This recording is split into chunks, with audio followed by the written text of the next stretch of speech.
Um, Hello, good evening.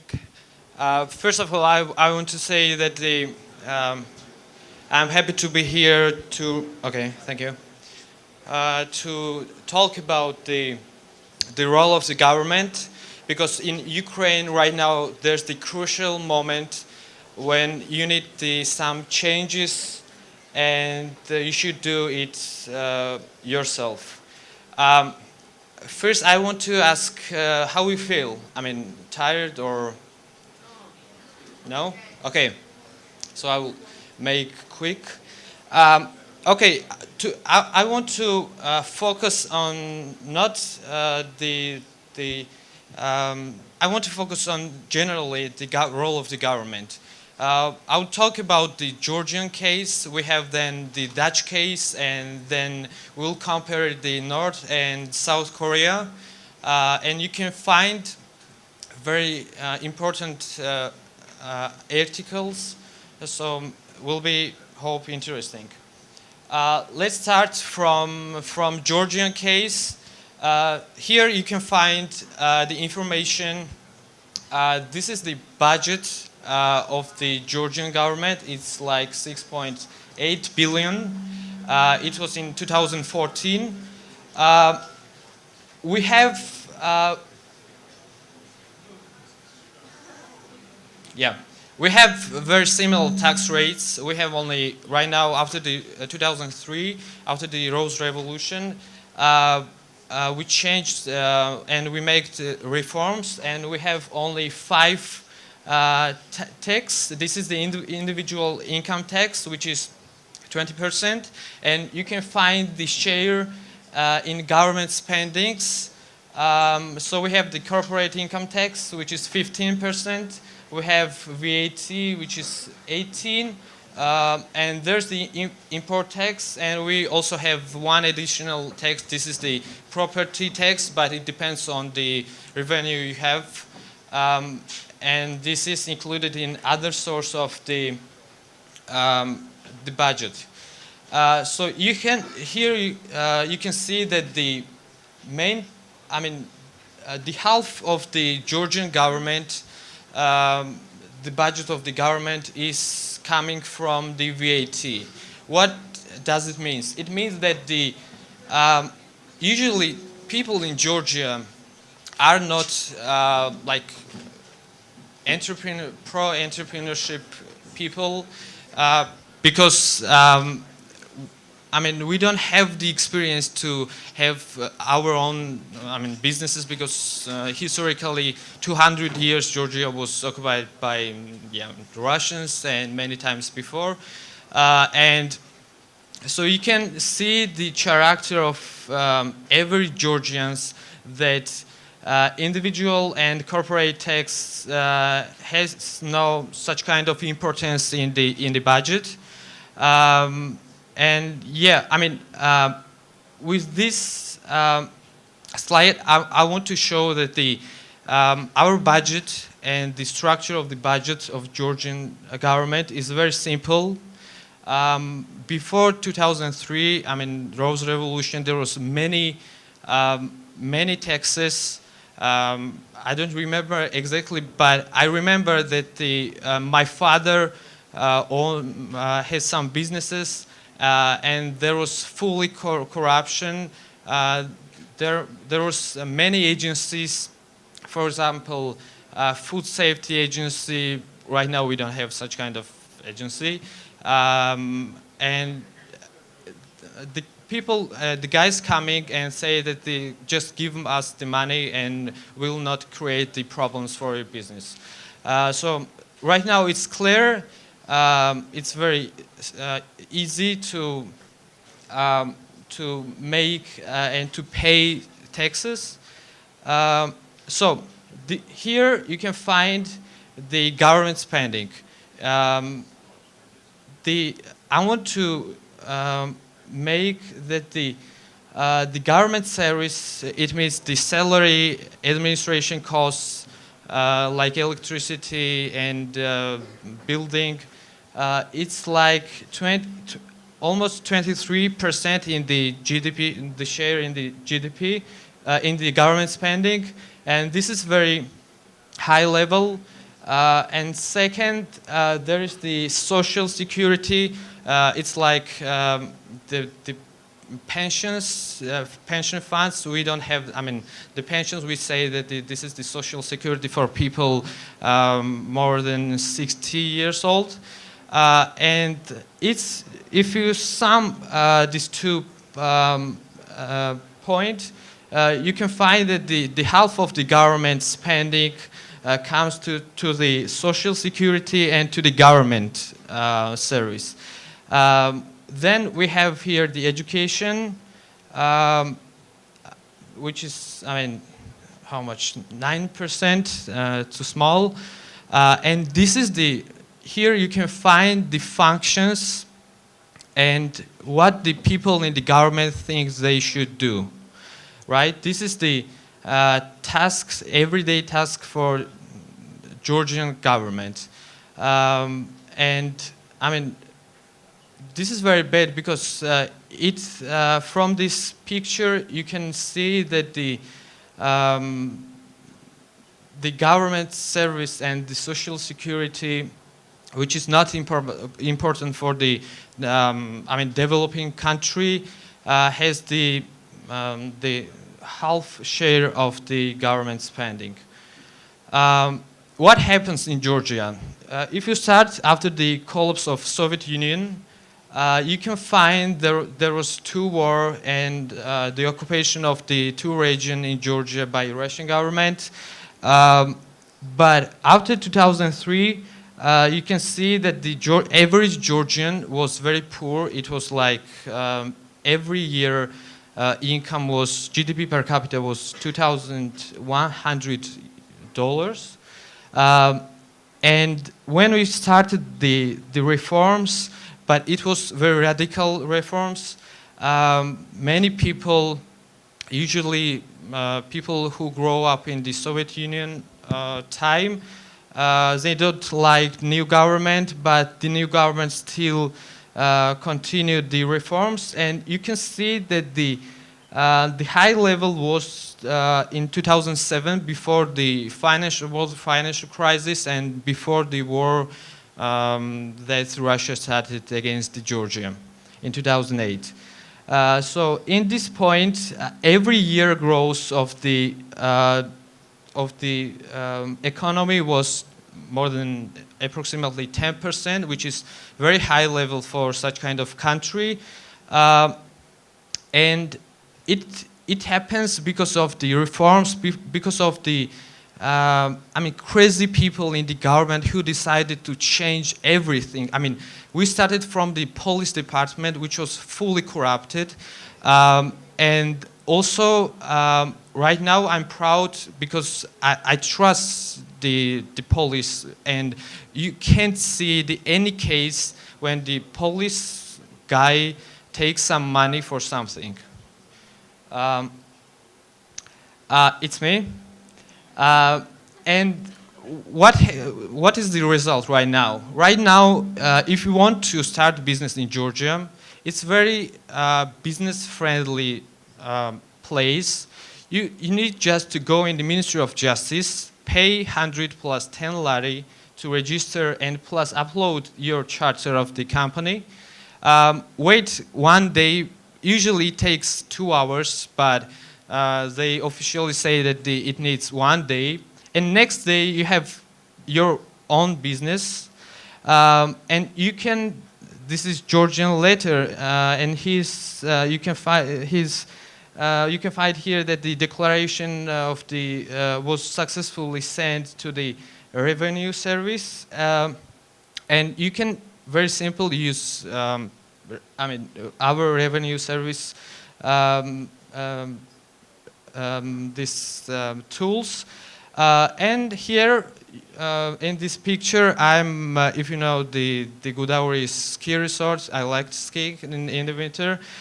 You can find me here sitting in Gudauri after filling the declaration of RSG, paying salary for my employees, and paying taxes, corporate tax for the government, and then continue the skiing in very beautiful place. So, I mean, in Georgia right now, you can very easily operate if you want to have the business. And this is the result of the government reforms we did in the during the former government period. And here you can find, this is the ranking, Easy Doing Business ranking, you can see in internet. The Georgia is one of the, I mean, this is poorest country here in the list. Yes, that's right. But we are at the 8th place. We are in the 1st place in the registration of the property, but we have problem in the property rights. We are in the 8th place of starting business because it needs some Australia or other countries. Who is in the 1st place? New Zealand, because it needs less papers, and maybe in the same day you can start the business. We have very good conditions also in dealing with construction permits because we deregulated this market. But we have problems here in resolving insolvency. We have problem in enforcing contracts and many things. It means that we know what is the list of the problems we have currently. This is the challenge for Georgia. The problem number 1 is access to the resources like electricity, gas, or water. I was working for one company from Israel, and the plan was to build fish. It was like grow fish anywhere, and it was a fish factory. But the big problem was to get the electricity because it was in a rural place, and nearby there was no source of the electricity. Yeah, protecting investors is very dangerous. We had very dangerous cases in Georgia, and it's like the warm word of mouth is very strong tools which works. Property rights, here we have also the problems, freedom of expression, enforcing contracts, and yeah, resolving insolvency. This is the Dutch case I want to talk because very interesting. For example, my uncle is living in Holland like 15 years, and he decided to open a restaurant in Amsterdam, and there was many problems. First, when he rent some building in the center of the city. At the kitchen, there was ceramic floor. And one day, there was some guy coming from labor union, and he said that will make the problems because you have the ceramic floor, and in case of the water in the floor, maybe employees will. It's the risk of the damage of employees, and you should change it. He changed the floor in the kitchen. It was not the carpet, but it was like the same materials. Then one guy from the food safety agency was coming in the restaurant, and he said that no way. You should change this carpet because you are doing here the food, and for food safety we have the standards and regulations, and you should change this. He changed carpet and make the linoleum, but one day again came one guy from the fire agency, and he said that in the case of the fire in the kitchen, it's big risk for employees not to exit the territory of the building. So the the result and conclusion, you can say that my uncle was in trouble because he said that can you just write what to do, what kind of materials to use in the kitchen, and I will do this. And this is a great example of the big government and many regulations that many countries have, and in this case the Holland has. And the next story about the role of the government and how the government can influence the people and the society is the Korea. Who knows the history of, Korean Empire? Yeah, I know. Another one? Okay, it starts from, it was very big society and country, Korean Empire, till 1910. Very beautiful peninsula in Asia. But in 1910, Japan occupied the Korea, and Japan used this place for the strategic preparation for the World War II. After the World War II, in 1945, Korea was divided in two parts. North was more pro-Soviet Union. There was big influence politically and economically. And second was the South Korea, which was more Western-oriented people and the society. From 1945, there was many war and conflicts between these two governments. And in 1991, United Nations decided to join these two countries as the independent, different two countries. This is a story. One nation, one history, one language, and everything have the common, divided in two parts. And what is the result? You can see this is the numbers. You can find also in Wikipedia. The population is twice in South Korea. The GDP is more, $1.7 trillion in South Korea, and many of you guys are using the products which is produced in the South Korea, like mobile smartphones, Samsung, or some other products of LG, or some cars of like Kia or Hyundai. And the GDP of the North Korea is 40 billion. If you compare the, average North and South Korean, how they are living, there's the difference. South Korean is more rich, 22 times richer than the North Koreans. It means that the average South Korean spends 22 times more on education, healthcare, traveling, and anything.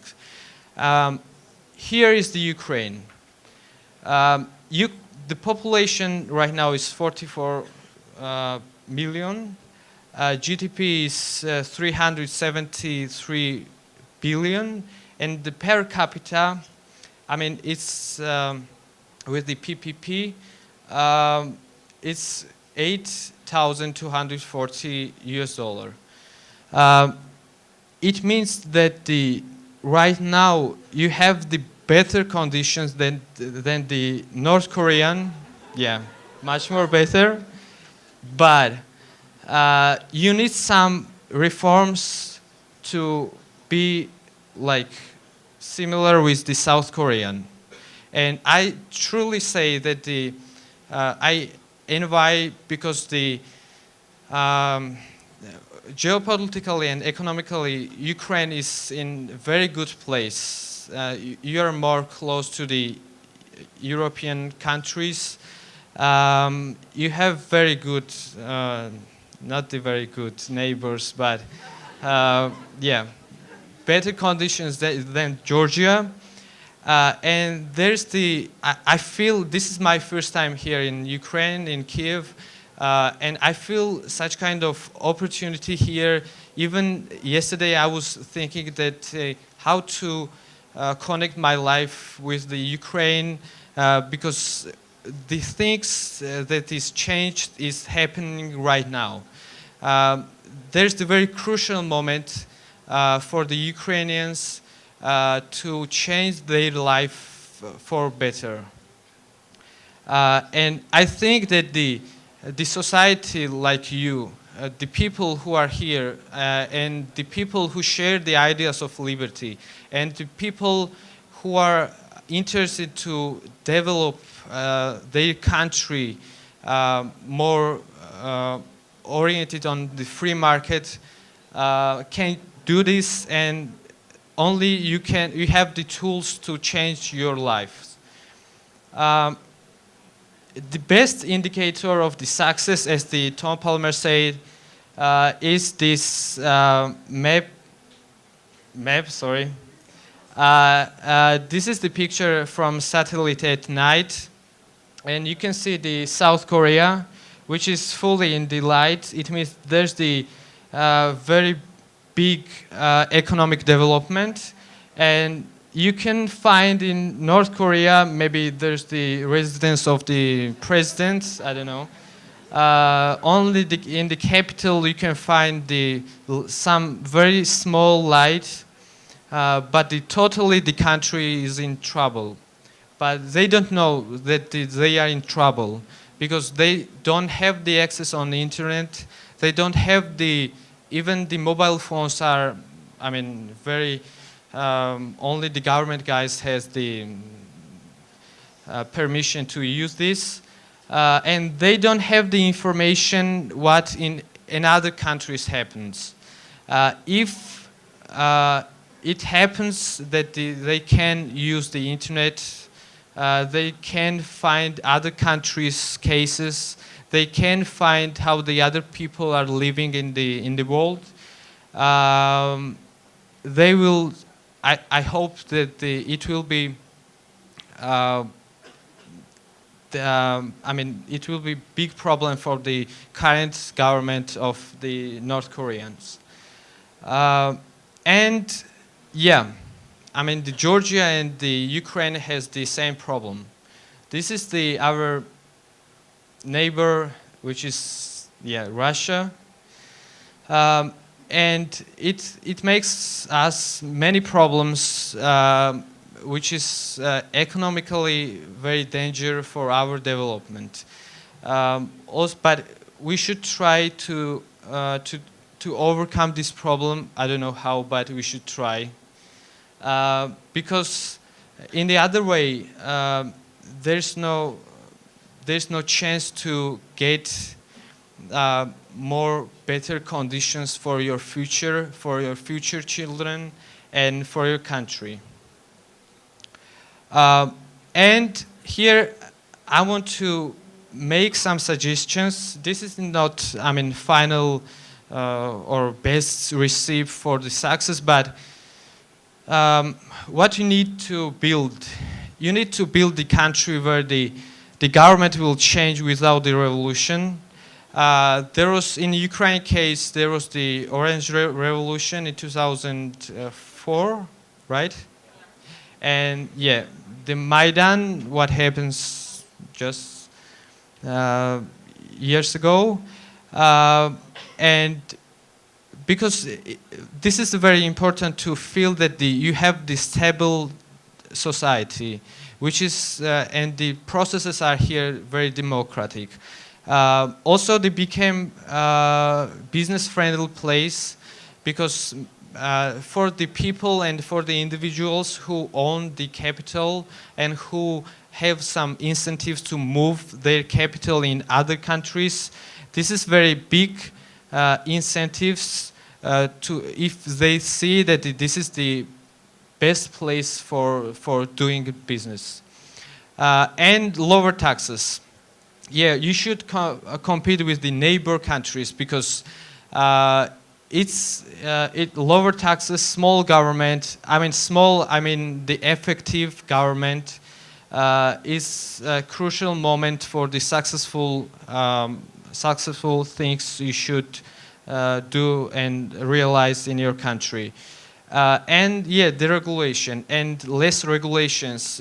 For example, in the former, right now, the government we have in Georgia, they are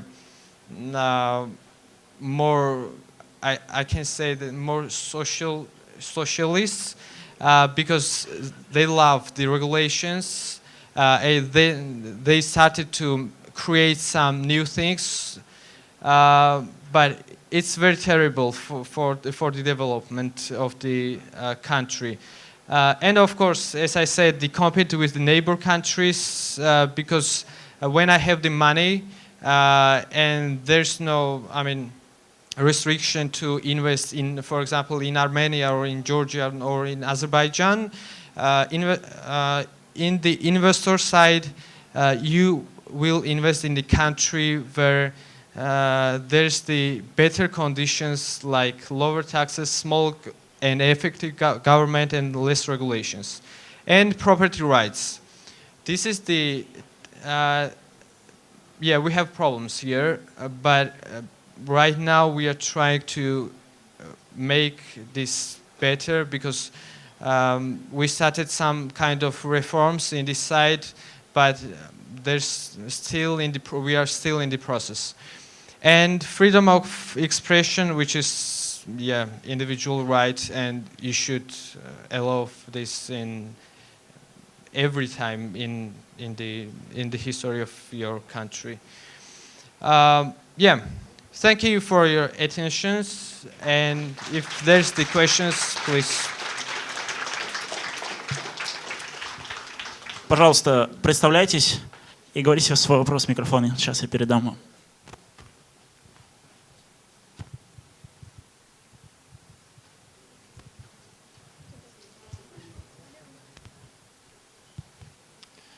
Oleg, Kiev National Economic University. I have a question about sacrificing. How the average Georgian man in 2003 sacrificed the problems with the changing in the country? Because Ukrainians are now sacrificing with the price of dollar, with the inflation. And for example, people sacrificed a lot in 1990s. How we can assume them that after 5 years, for example, we have a really good situation with sacrificing now? In 2003, we changed the government because of many problems. There's very simple that nobody has, electricity, normal conditions like water and gas. And I remember when I was in the school at this time, and I was reading books in the very dark place in my room. And the people every day, even the roads were terrible in capital city and whole in Georgia. And also there was the unsuccessful regime like Shevardnadze. And just people one day say that we should change. And it was one big protest we started. It was in October, and already in 2 or 3 months we did it to change the government. And the reasons why we started to this was the very bad conditions, and yeah. Пожалуйста, еще вопросы.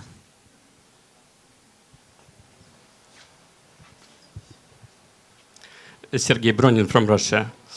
I would divide my question into 2 parts, and one of them would be more specific, while the other is more general. First of all, You just mentioned a bit, but didn't comment a lot about the revision of the new government of Ivanishvili that is considered to be more populist and more socialist and less liberal then. So what does he do at the moment, and what is under revision right now? And my second part of the question is, don't you see any contradiction between democracy and liberalism? You see that the freedom of speech that Shevardnadze improved considerably in Georgia in recent years helped his opponents to win the elections, and now he's out of power. So his liberal reforms are in some dangerous situation, you know, at the moment. Okay, thank you for the question. I will start from the second question. The Georgia is a very small country, and historically we are only 24 years independent, and it's like small baby who want more experiences. Even we have the economic growth, then we change the government, and I mean we don't have the experience how to live independently, and the development of the history right now, the current history of the Georgia is that it's like we should do such kind of things. Even your first question about the new government, I can say more that they are more pro-Russians. They, for example, they make before the 2012 there was open border for every citizen. I mean, there's many countries who can come in Georgia without the visa, but new governments say that we need the regulations. We don't need to open the borders for everyone. And new government, I mean, he's Ivanishvili personally. He's like very rich man. He has more than 12 billion assets, and he's like for the Georgian people, average citizen. It was like hero coming. Even I had the case when I was working at the air company. There was one company who has some bill to pay us, and the owner was one woman, like 42 years old, and she said that oh my God, right now the Ivanishvili will come in the government, and he will give us some money, and then I will pay your bills. And we said, oh my God, I mean, the people, average Georgians, believe that the Ivanishvili will be some hero who can solve the problems, your problems, yeah. And usually it doesn't happen.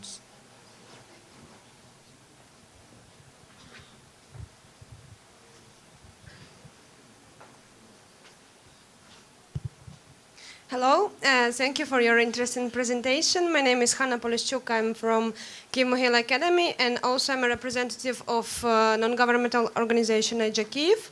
And I will have a question connected to this.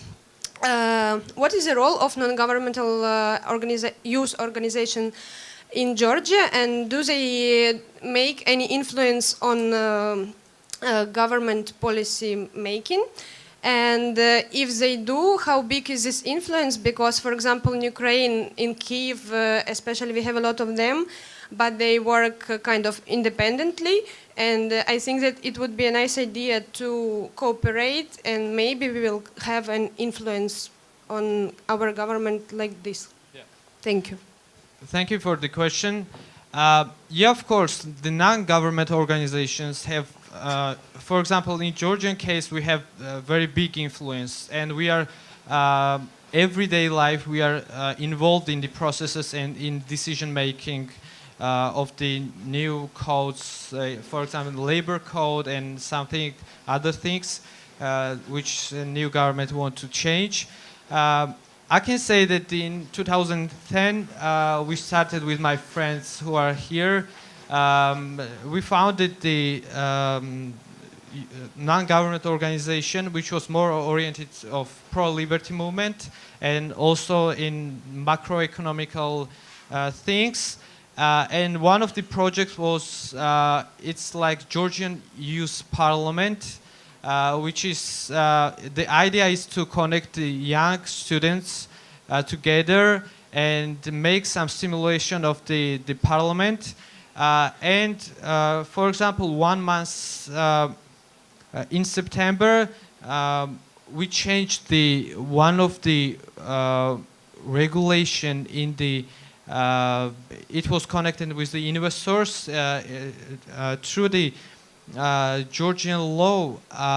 If you have the more than, for example, more than 95% of the company, and you can buy, if you want, you can buy another 5% in the price as it is in the market, and it was very, I mean, not good conditions for the people who own less than, for example, 5% of the company.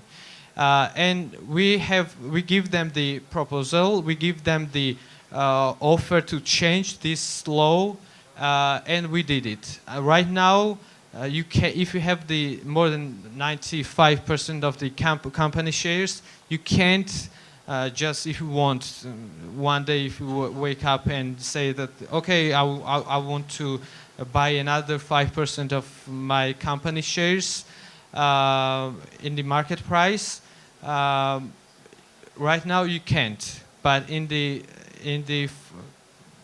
yeah, I mean, we did it, and you can be involved in these processes, but you should, I mean, get in touch with these government people, and we, because of the project of the Georgian Youth Parliament was more connected with the real parliament.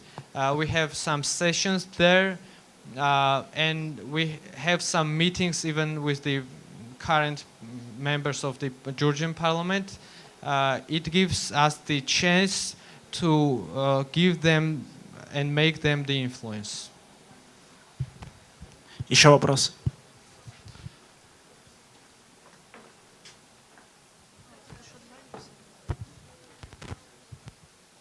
Good evening. Thank you for coming. My name is Daria, and I have a question. You have just mentioned that Georgia is a small country, and it was rather, it wasn't so difficult to make such radical reforms, for example, for its government and other. And do you think is such scenario is possible in Ukraine? Because Ukraine is much more bigger country, and it would be much more difficult to make such changes here. Thank you. Yeah, thank you. I mean, yeah, some people say that because of the size of the country, and it was Georgia is the very small country, it's very easy to operate and make changes. It was one of the reasons why we did it. But for example, former Minister of Justice George Washadze is right now in Ukraine. He's helps to Ministry of Justice in Ukraine to make some reforms. And when I have some conversation with this person, he said that it doesn't matter on the size of the government and the country. There is just really, I mean, if the Ukraine wants to make changes, you should do it, and you must do it. But yes, I agree with you that it's difficult because some kind of there's many regions, local governments and city halls, but I mean, yeah, you have tools to do this. Есть у кого-нибудь еще вопрос? Пожалуйста.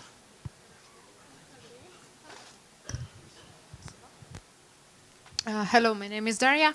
I want to ask this question. Were there any problems during implementing such changes in Georgia with older people? Because in Ukraine, people age, I think, 50 plus, they were born in Soviet. They have different values, and I hear this opinion, especially from the small towns, that we don't need reforms, it's better for us to go back to Soviet Union.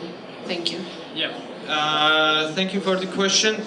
I mean, the Ukraine and Georgian case is dissimilar. Not even people 55 and plus. My father's generation had the same problem. I mean, in 2003, when the Georgian people changed the government, it was like some people, I mean, yeah, my father's and plus generations, they don't believe in changes, and even they don't wanted these changes, but it happened very fast. I mean, in 2000, from 2003 to till 2007, it's like 4 years, and in 4 years to making the economic like triple for average Georgian, it's very hard to do. But in our case, there was nothing. Fully corrupted government, no electricity, no gas, no very simple conditions. But this problem we have still, that the even when we have some conferences locally in Tbilisi, we say that the when will be the time when new generation will came in the very active positions in the country, and we will get involved in the decision making of main points, because this generation, my father and plus, I think that they are problem. They have problem because they grow up in the Soviet Union time. They have another values we don't have. They are, for example, my father said that okay, I will vote for Ivanishvili, and I said, why? I mean, because he said that he promised to increase minimum wage and make this rate, and it will be some kind of, you will benefit for this, and he has no answer, because I mean, similar in Georgian case, yeah, we have the problem. I think personally that this generation is like problem for our country. Спасибо. Спасибо, Илья. Thank you.